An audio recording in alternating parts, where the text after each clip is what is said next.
Hey everyone, this week's video topic is what is the difference between PMS and PMDD? And what do we do if we have them? So stay tuned.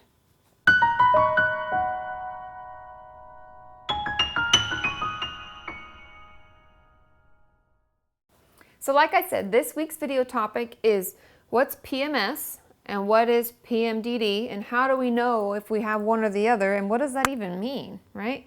And I'm sorry guys, because I know this is a very woman-centric video topic, but I promise I will do others that are more man-centric. So the first one, PMS, is something that people use a lot and it can really frustrate us because they'll say, what are you PMSing? Or blah, blah, blah. What is that? Just because you about to start your period? What's wrong with you? Blah, blah. And PMS is something that's actually very common. There are a ton of different statistics that I've looked up, but it almost equates to about half of women struggle with PMS. And this is the week before we start our period. We'll be irritable, we'll have a lot of what they call in the therapy world like mood lability, like our mood's like, woo, I'm happy, I'm sad, I want to cry, I want to scream, I want to kill you, oh my God, everything's so stressful. And we may be bloated. A lot of us will feel really tired and just irritable, right? And it's almost, it kind of varies from person to person, but that in a nutshell is what PMS is. And as soon as we start our period, poof, it goes away, right?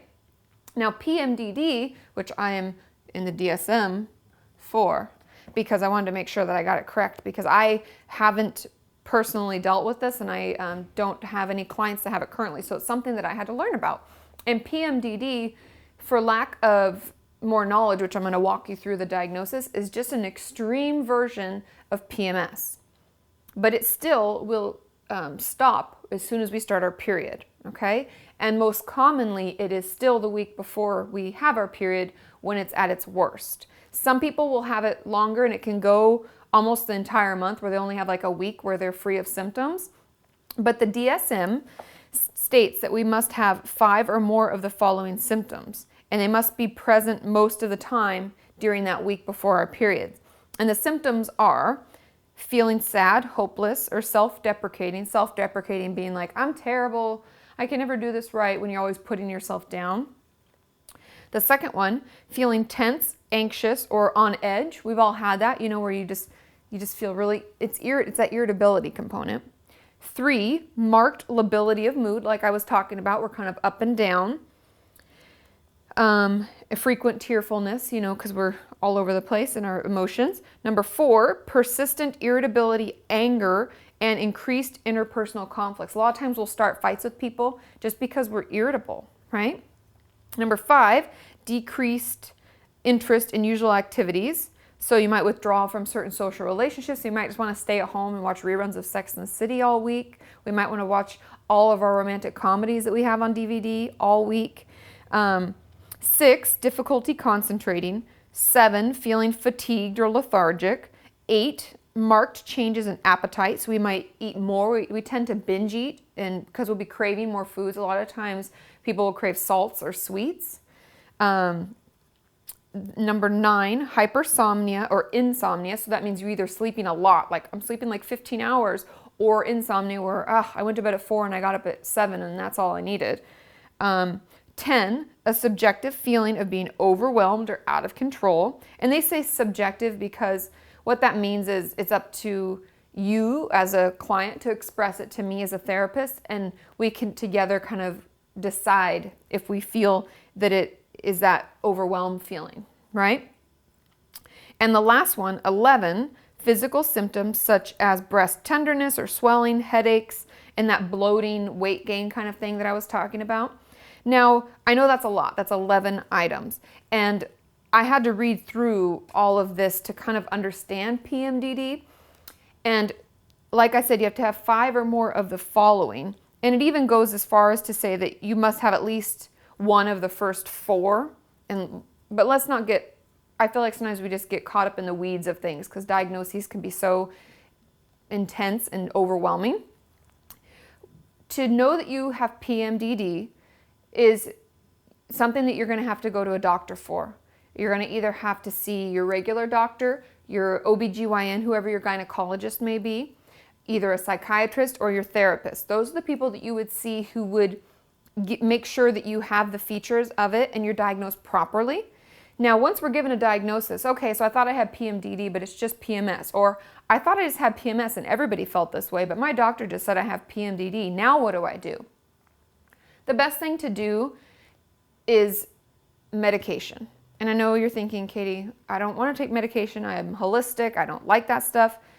Medication can mean a lot of things. It can be anything from I take an ibuprofen because I have really bad cramps, or I take it because I have a lot of breast tenderness, or I'm really bloated, right? It can be anything from that to taking some medication you get from your doctor, or taking the Midols of the world, all those different kinds of medications that are out there to help us with these symptoms. And there are actually medications to help with PMDD. I'm not as familiar with them or the side effects. Always ask questions before you go on any medication from your doctor so that you know what the side effect profile is, how it can help you, stuff like that. But that is usually the easiest thing. For any achiness and stuff like that, we're going to want to make sure that we have medications to help with the symptoms that we have. And the second best thing we can do is planning. Pay attention to when your period is. Mark it in your calendar. Know when the week before is coming. And guess what? Maybe you don't plan a ton of events with people at work, or people who, if you're irritable and you're agitated, that you can't just say, you know, I've been having a bad week, like I told you, I'm just gonna have to go home. You don't have that ability. So do your best to plan around that time. And also, during that time, make sure that you're eating properly. You're taking time for yourself. You're not over caffeinating. You're not doing those things that can make us on edge and irritable in general. We need to take care of ourselves. Watch my video of yoga stretches and try to take time to self-care, because we all know that our hormones are driven by the food we eat and what we do with our body. So we need to, healthy mind, healthy body. And in order to make that happen and to make our PMDD and our PMS as least intrusive as possible, is to take that time for ourselves. So if you yourself have experiences with this and you have things that help you, I know some people put hot heaty pads on your tummy when you're having really bad cramps, and that helps. Some of you put it on your back and that helps. There are a bunch of different things. So please leave your experiences and your tips and things that can help, because we'll work together. And I'm going to learn more too. Like I said, I don't have a ton of experience working with this, so I had to read a lot and try to learn about what it is and what it looks like, but we can get better. And also, before I forget, make sure that you talk to your doctor and you notice for sure that this is happening before your period, not all month long, because a lot of times they'll misdiagnose our depression as PMDD, and we don't want to be treated for something we don't really have, right? So the more questions we ask, the more honest we are about it, the better our outcome. And keep working with me as we take one step more towards a healthy mind and a healthy body. And don't forget to check out my website, katiemorton.com. There are tons of forums. There's a free workbook, and I am going to put out 2 new workbooks soon, and you don't want to miss it. And if you haven't got the first one, hop on there, because it's free, and nothing's better than free, right? So you can sign up for it. It's my eating disorder workbook. I will have others coming out, and you don't want to miss. There are forums and chat rooms, and you can friend one another, and you can share your helpful tips and experiences. I'm also on Twitter, @KatieMorton, and I've opened up my Instagram, KatieMorton1, because somebody took my name, jerk. So anyways, check me out. I'm all over Facebook, Tumblr. I'm trying to think of other places, but there's tons of places. Google+, you can follow me, and that will give you more info, more tips and tricks, and you'll make sure not to miss anything, okay? Do I need to say anything else? I made you so awkward. I